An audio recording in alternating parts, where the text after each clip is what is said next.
ابو ایوب انصاری رضی اللہ عنہ کی حدیث میں اللہ کے نبی صلی اللہ علیہ وسلم نے یہ فضیلت بیان کی ہے کہ ایک آدمی نبی کریم صلی اللہ علیہ وسلم کے پاس آیا اور کہا اخبرنی بعمل یدخلنی الجنہ، آپ مجھے ایک ایسا عمل بتلا دیجئے جو مجھے جنت میں داخل کر دے۔ اللہ کے نبی صلی اللہ علیہ وسلم نے بیان فرمایا تعبد اللہ لا تشرک به شیئا، اللہ کی عبادت کرتے رہو، اس کے ساتھ کسی کو شریک نہ ٹھہراؤ۔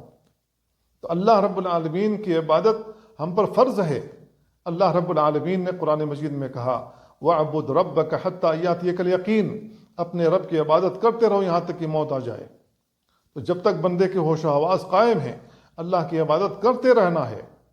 جو شخص کھڑے ہو کر پڑھ سکتا ہو کھڑے ہو کر نماز پڑھے، کھڑے ہو کر نہیں نماز پڑھ سکتا بیٹھ کر پڑھ سکتا ہو بیٹھ کر پڑھے، جو بیٹھ کر نہیں پڑھ سکتا لیٹ کر پڑھ سکتا ہو وہ لیٹ کر کے نماز پڑھے، جو آنکھ کے اشارے سے نماز پڑھ سکتا ہو تو وہ آنکھ کے اشارے سے نماز پڑھے۔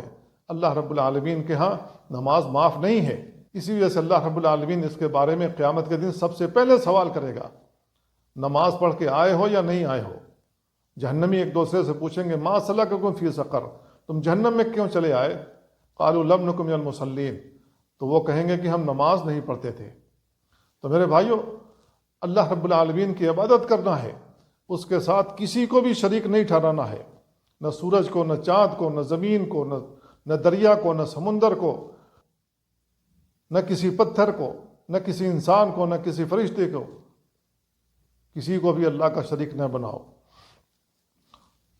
اللہ کے نبی صلی اللہ علیہ وسلم نے آگے بیان فرمایا وَتُقِيمُ الصَّلَاةَ، نماز قائم کرتے رہو، وَتُؤْتِ الزَّكَاةَ، اور زکوٰۃ ادا کرتے رہو، وَتَصِلُ الرَّحِمَ، اور صلہ رحمی کرتے رہو۔ اس کو بخاری اور مسلم نے روایت کیا ہے۔